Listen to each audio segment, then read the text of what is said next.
Bonjour YouTube, ici Largo pour une nouvelle vidéo sur Arkham et cette fois-ci c'est une petite vidéo sur le matériel. Bonjour Mickaël, comment vas-tu? Salut, eh ben ça va bien, merci. Alors pour les personnes qui suivent attentivement la chaîne, il y a une petite version précédente de cette vidéo qui n'est plus en ligne, mais j'ai trouvé ça beaucoup plus sympathique de faire cette vidéo avec le concepteur du petit matériel que je vais vous présenter aujourd'hui. C'est quand même bien plus agréable que de le faire de mon côté. Donc Mickaël, c'est toi qui nous as produit ces trois objets que je vais vous présenter. Donc on va profiter en plus de tes remarques. Hein. Donc il y a un jeune artisan. Oui, bah voilà, à mes heures perdues. C'est bien, quel doigt de fée. Hein. Moi j'ai deux mains gauches, j'arrive à rien faire, c'est terrible. Hein. Alors le premier des objets que je voulais vous présenter, eh bien c'est cette boîte de rangement pour Arkham, parce que tous les investigateurs et investigatrices dès leur première année de formation savent que le rangement c'est super important à Arkham. Dans tous les jeux de cartes. Pour tous les jeux de cartes. Hein, si on n'est pas organisé, on y perd vite son latin. Donc moi j'avais personnellement démarré avec ces quick case, je crois qu'on appelle ça comme ça, que j'ai acheté sur Amazon environ 35 €. Ça a fait son office, c'est assez joli, c'est assez solide. Néanmoins, c'est vite plein. Hein. C'est vite plein. Mais par contre, moi j'aime beaucoup, j'en ai une aussi, c'est pour le transport, c'est pas mal. Normalement, il y a une bandoulière et pour le transport des cartes, c'est bien. Le problème que je rencontre, c'est que j'en ai besoin de 3 maintenant. Voilà, bah oui, si tu ranges tout là-dedans, ça devient compliqué. Ouais. Je range toutes mes cartes joueurs là-dedans et ça déborde. Ouais. Ça déborde. Et tu as eu la gentillesse donc de me vendre à un prix très modique cette boîte. Hein. Donc j'ai pu caser toutes mes cartes dedans. Ça, j'ai trouvé ça très très bien.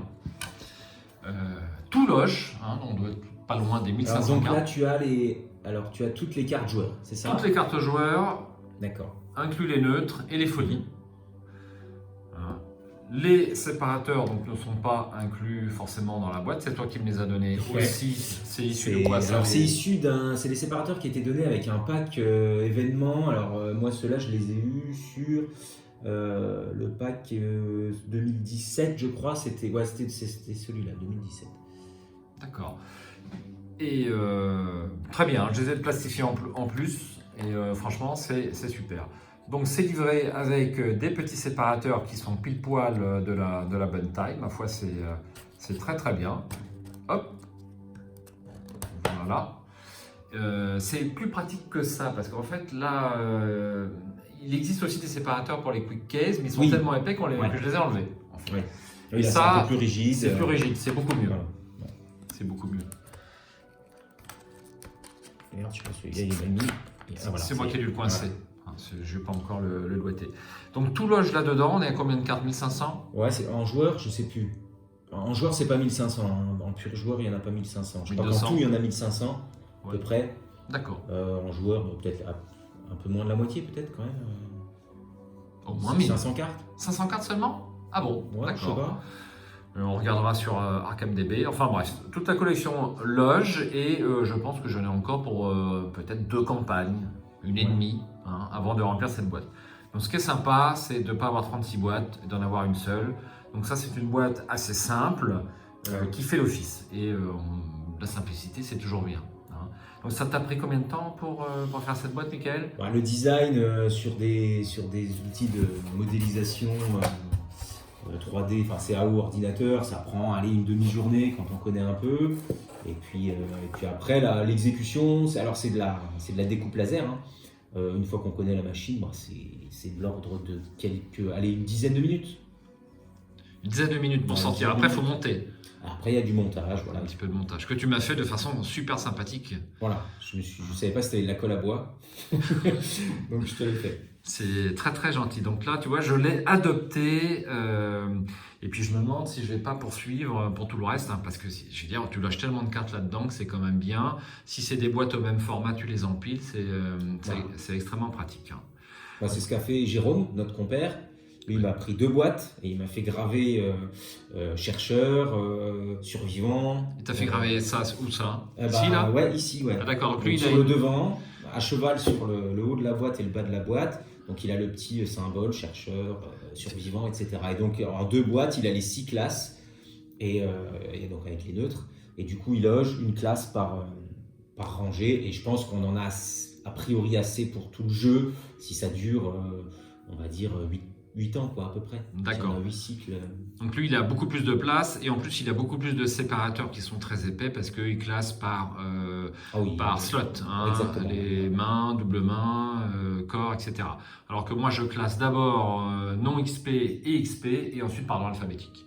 Hein, chacun son mode de classement. Donc ça, c'était le premier objet que je voulais vous présenter. Hop, je referme cette petite boîte et je passe à la suivante. Une boîte pour pions d'Aurore Arcade. On a plein de pions à Aurore Arcade. Ah oui. Les ressources, les fatalités, les indices, les charges, les provisions, enfin on en a les dégâts, les horreurs, on en a pas mal. Donc c'est vrai que les boîtes, on en a beaucoup. L'avantage de cette boîte, eh bien, c'est qu'elle est double compartiment. Voilà. Peut-être même on peut faire triple, on peut faire 4. Pas de souci. Je me demande si une boîte 4 compartiments par joueur ne serait pas la chose la plus efficace. Je te en Qu'en penses-tu ? apporterai une et puis on testera ça. T'as pas testé encore ? J'ai pas testé, moi j'ai une 3. Je me suis fait une 3 pour moi. Et ça marche bien, parce que j'ai des petits jetons. Mais toi, comme tu as beaucoup de jetons, les petits FFG là, je me suis dit, si tu veux tous les loger, il faudra peut-être que le compartiment effectivement, soit... mais Après, tout dépend de la stratégie. Si tu as une boîte par joueur, voilà. Eh bien, tu n'as pas besoin d'avoir beaucoup de pions dedans. Du dispatch. C'est encore les ressources qui partent le plus vite. Hein. Alors, ça, c'est de l'acrylique sur le dessus. Exactement. Acrylique PMMA, plexiglas. Voilà. Avec un petit sigle, un signe des anciens. Voilà, pour conjurer le sort. Et le couvercle est aimanté. Exactement. Ça, c'est très très bien. C'est pile poil de la bonne dimension. Ni trop grand, ni trop petit de mon point de vue. Après, ça lâche bien sur tu peux même, elles sont prévues pour rentrer dans un compartiment. Si tu veux garder un espace dans la boîte pour ranger la petite, ça rentre parfaitement dans un... Voilà, du coup, tu as logé toutes tes cartes. Et normalement, c'est prévu pour rentrer parfaitement dans un... Voilà.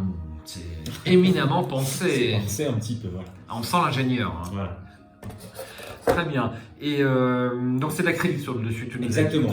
Alors acrylique, PMM, on appelle ça PMMA, ça c'est le vrai nom, ou alors plexiglas. Plexiglas c'est une marque, mais c'est ce qu'on trouve le plus fréquemment. Voilà. Ça vient de Leroy Merlin, c'est assez cher l'acrylique, donc forcément ça fait monter entre guillemets les prix des matières, mais ça se travaille bien et puis c'est joli quoi. D'ailleurs tes supports de cartes, tout ça c'est également de l'acrylique. Hein. C'est également la même méthode de découpe. Hein. Ce qu'ils font là. D'accord. Ce qu'ils font là, c'est exactement comme ça. Alors, par contre, il y a des dorures en plus, ils peaufinent un petit peu plus. Mais... ils ont intérêt à peaufiner. Je le ferai. Je le ferai un jour, je le ferai. Très bien. Donc moi j'ai mis, comme vous pouvez le voir, hein, pour l'instant mes dégâts et mes horreurs. Hein, donc sur 2, on est toujours en train de farfouiller là-dedans. Donc là, il y a 2 compartiments, c'est super. Donc ça, c'est des jetons métal simples et double dégâts pour vous qui suivez peut-être les vidéos de partie. J'ai 2 boîtes, peut-être que je vais en commander d'autres. Et enfin, le dernier objet, pour moi le plus utile des 3 et le plus simple, c'est le support pour ennemis, la plus grande invention de l'homme depuis la roue, ni plus ni moins. Et il y en a qui n'aiment pas. Hein. Ah bah c'est pas possible.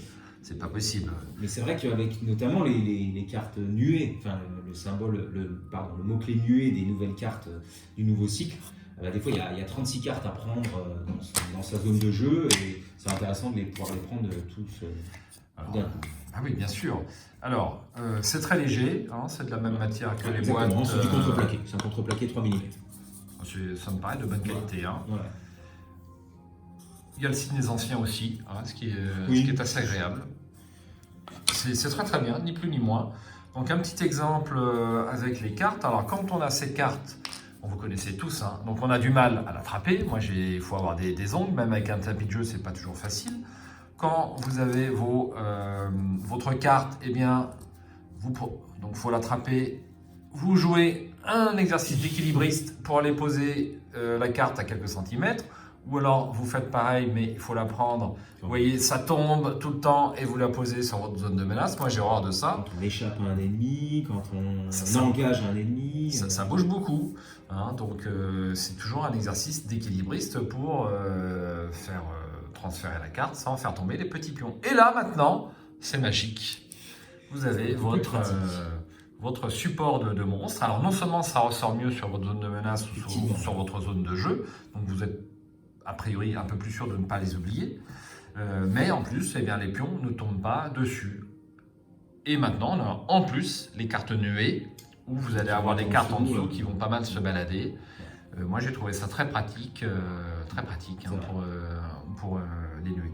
Donc ici, vous avez le prototype fait par Jérôme. C'est Jérôme qui nous avait modèle béton. conçu ça. Mais ils nous ont bien servi. Bah oui.